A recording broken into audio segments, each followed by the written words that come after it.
Hello, and welcome to another Facebook Live. Thanks for joining us.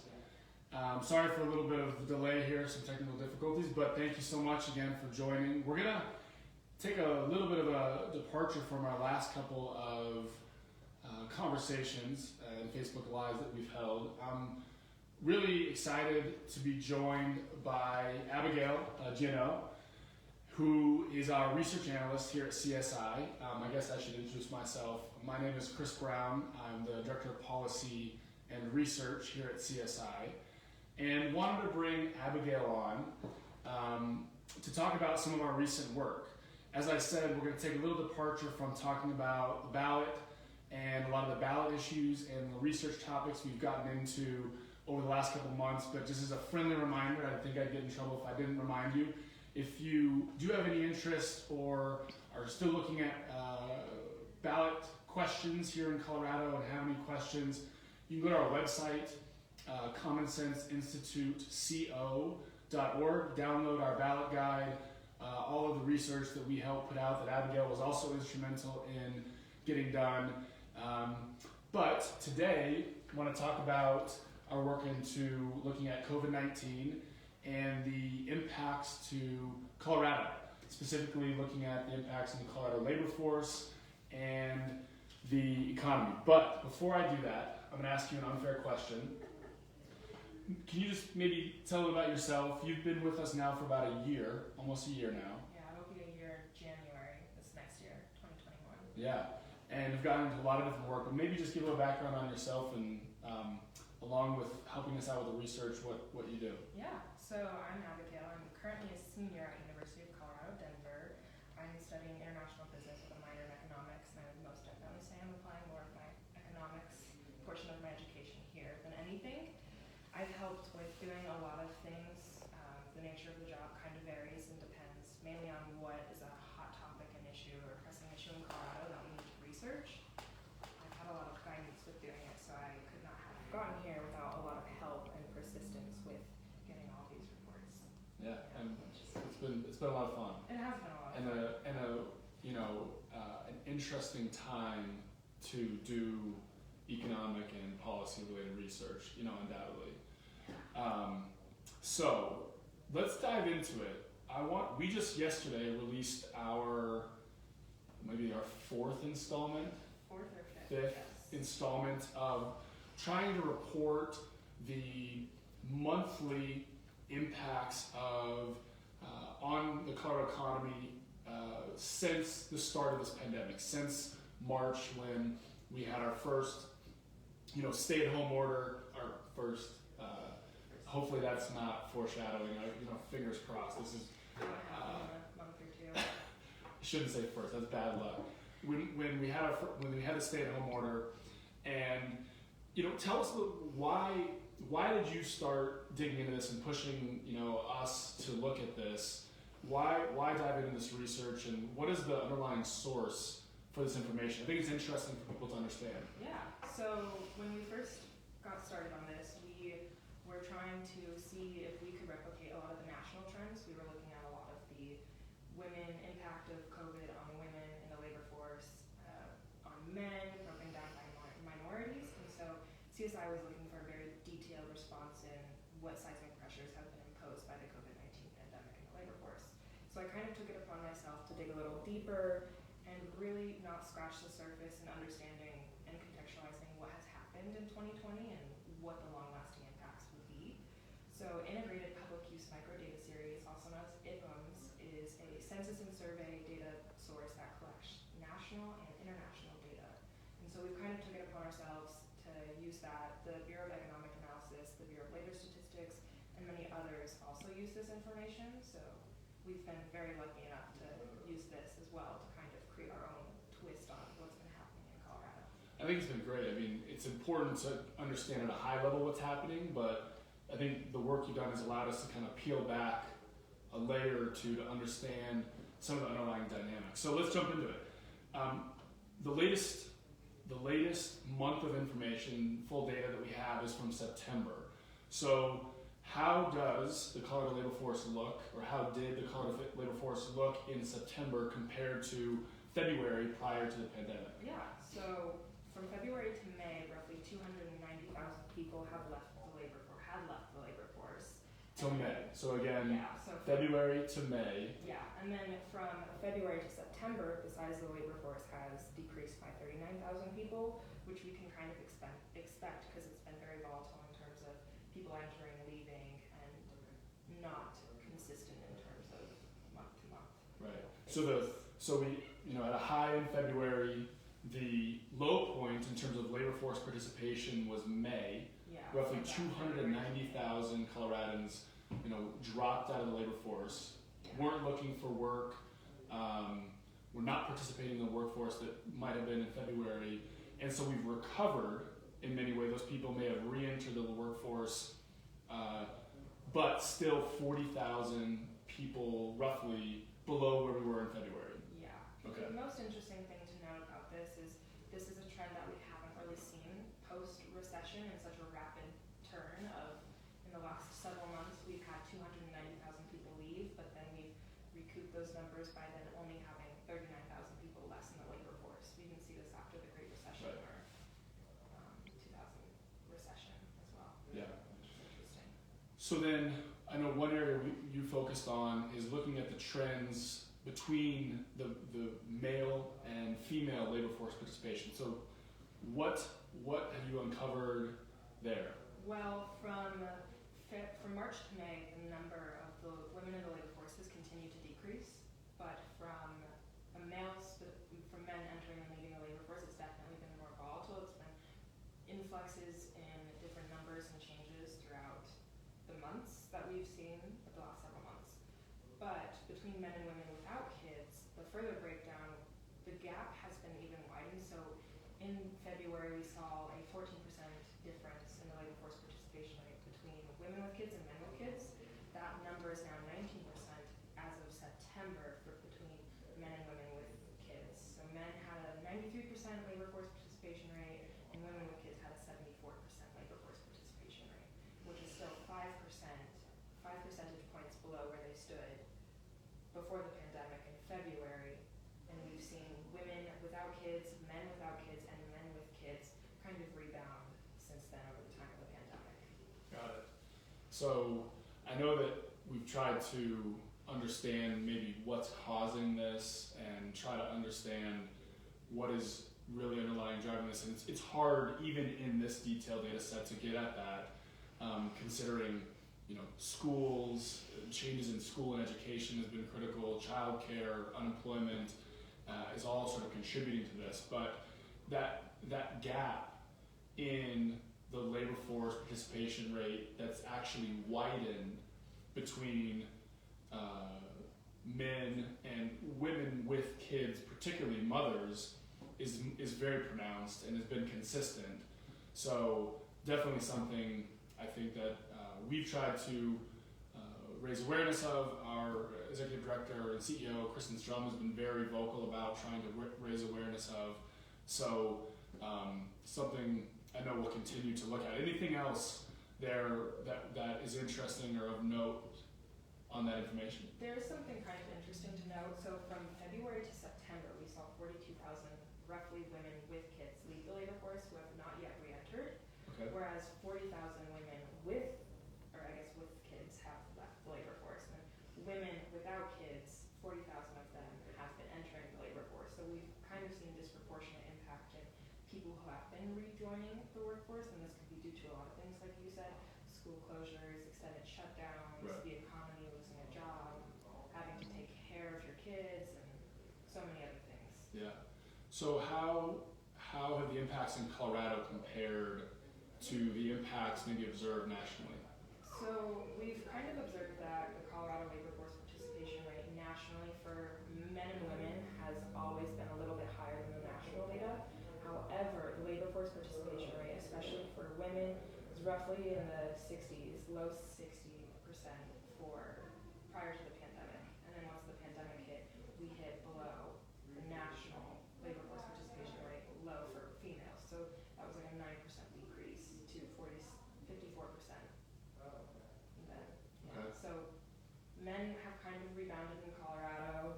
Men, I can't speak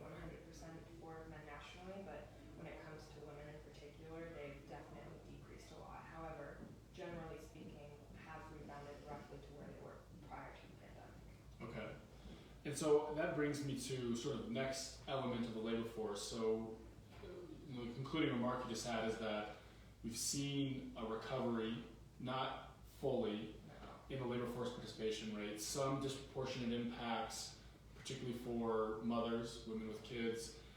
If we look at the jobs and the impact on employment, where does employment currently stand? What sectors have been hit the hardest?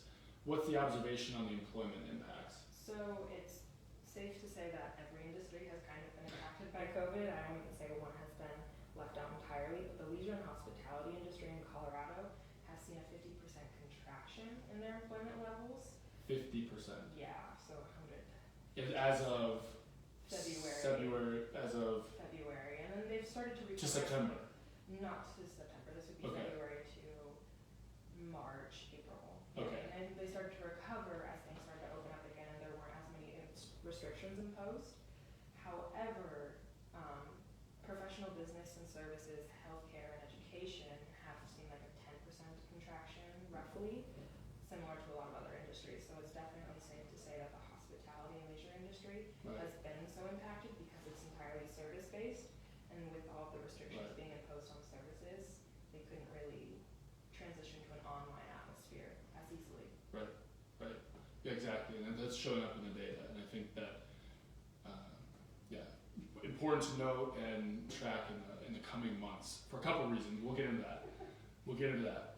Finally, a new piece of information a new report, new chart you added to the report here last month has to do with, we were seeing some reports nationally about business formation, new business applications. So we added some insight about how Colorado is doing relative to the nation in terms of new business formation. Can you kind of break that down a little bit? It was kind of staggering. It might just be the system broke for a month. I'm not sure what happened, but it's pretty incredible what happened third quarter in terms of business formation. It's actually very interesting. So nationally, roughly 1.5 million business applications were filed in Q3, which most would say is very abnormal during a pandemic. You know, why would you be so enthusiastic about starting a business? But the interesting thing is Colorado filed applicants, there were roughly 29,000 of them in Q3. So that share actually decreased, which kind of suggests that a lot of states have been increasing their business applications overall. This could be due to the shared faith of the public in starting a new business because you've recently been unemployed and you've lost your job, and so you want to start a new endeavor that you previously couldn't do before, but now you don't really have any options. And there have been a lot of online and tech service booms, so in telehealth and telecommunications and so many others. But it's definitely interesting to make note of because this didn't happen. We haven't had this large of an influx since like 2007, which is prior to the Great Recession. So you said 1.5 million new businesses formed, or I think the data set is, file the EIN. Yeah. Do you have what percent change is that? I mean, that's a large number, but relative to the history, how large of an increase is that year over year or quarter to quarter? Quarter to quarter, Colorado saw a roughly 40% increase in their applications. 40% in Colorado. Yeah, which is kind of crazy because that's a lot of applications to be filing during a pandemic, especially because the EIN, that takes a little more work to have to be very specific about wanting to start a business. The other crazy thing to kind of make note is other states have had also drastic increases, well over 60, 70, 80% in terms of business applications from Q2 to Q3. Right. So. Yeah, something to watch. I mean, maybe a good sign, maybe a strong sign that we're seeing new business formation, but obviously in the wake of some incredible disruption that's occurred, for the months prior. So, okay, where do we go from here? I think this has been in our attempt to update information on a monthly basis, and we've tried to, we've stayed on top of that. You've been, doing an incredible job staying on top of the monthly updates. We also are tracking weekly updates related to the unemployment insurance, and just this morning we saw the most recent update to the unemployment insurance claims. There were about 5,700 new regular unemployment insurance claims as of last week. So 5,700 as of last week. For context, the most amount of claims during the 2009, 2010 recession was 7,700. So we are still seeing new initial claims, not quite as the peak of 2009, but still at a level that's way elevated. Continued claims, so those that are filing for benefits for at least the second week, fell and has continued to fall, which is a number that we think is really important to understand how people are re-entering the labor force. Re-entering a job or getting rehired. So that number continues to fall, which is a good sign, but still 111,000 continued claims, regular continued claims. So there's a couple different unemployment insurance programs, but the regular UI claims fell to 111,000. The week, and I have the number here, the high for the most number of unemployment insurance claims during, again, the 2009 recession was 79,000. So we are at 111,000 continued claims now. At the peak in 2009, only had 79,000. So, I think you've uncovered a lot in the workforce. Some things have recovered. Clearly, still a long way to go, which one thing I just wanted to bring up, and something that we've talked a lot about, you've heard me rant. You're laughing because you've heard me rant about this quite a bit, trying to understand this. But this is the Colorado's new as of September 15th, so it's been over a month, but the new framework, referenced as the COVID dial, the new framework for how the state will interact with local government, local public health agencies to implement stricter social distancing measures and potentially ultimately find ourselves at another stay-at-home order. So again, this is a dial which indicates some level of status for every county in Colorado. And we want to just pull this up real quickly for those of you here, if you can see, maybe you can't, but if you go to the state's COVID website, they have a resource. You can go and look at the county specific. You can go to where you look at your county, find out what your status is, and it looks at different trends across different case data and indicates what level of restrictions your county is under. And again, encourage you on in your time, maybe go in, take a look, and become familiar with this and where your county stands. Really, as something that, as we think about the economic impacts that we've just discussed, where Colorado currently stands. You read the news, you listen to the news, cases are increasing. You know that these restriction levels are going up. We had our first county designated at stage 3, which is one stage below a stay-at-home order in Logan County just a couple of days ago. So we know that these sorts of heavy restrictions that have caused, in the attempt of preventing harm and saving lives, have caused a lot of disruption. And we think people should be very aware of this and familiar with where their county stands, and being proactive with your own life, but also in engaging with public officials who have a large say in ultimately the outcome and where this information gets set. Is this a fairly new tool, Chris, or is this something that has been available to the masses for a few months now? Or? Yeah, it was released on September 15th, okay. So a little over a month ago, and every county is sort of being evaluated on a 2-week rolling basis. So information is updated daily, but the status will change periodically. Okay. And yeah, again, you've heard me come and Abigail, the numbers changed, the colors changed. So what am I missing? Or what has stood out to you as we look at this? Is there anything that has stood out to you or that I'm missing? I wouldn't say too much. Do you think this is a helpful tool that businesses can use to kind of understand what to expect on a scale? Is it something that counties can say, okay, Halloween's next week, what is the probability that we're going to be at a stay-at-home order with COVID cases? Yeah, I mean, I think that's a incredible point that this helps. Again, there's still a lot of uncertainty. There's still a lot of challenges in understanding when the status will change, at what the status will become. However, as you point out, businesses should be aware of this. Employers should be aware of this and what might be coming. To the extent possible, plan and recognize you could face some significant changes. And each stage has a different level, different levels of restrictions across different sectors and different activities.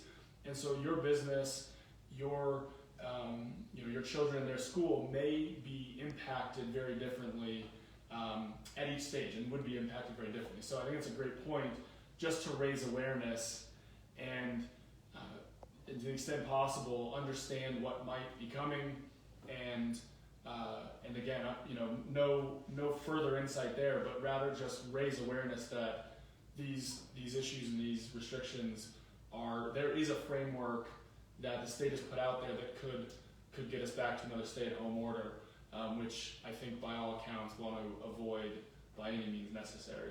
Yeah. Does the red, if all of them are in the red, is that what warrants a stay-at-home? Yeah, it's hard to tell. There's again 3 metrics that the state is looking at: total case count, cases per 100,000 in every county, a positivity rate, and the trend in hospitalizations. It's unclear exactly if they all have to be red, if some can be yellow. And Logan County again had less than 1 hospitalization for 2 weeks.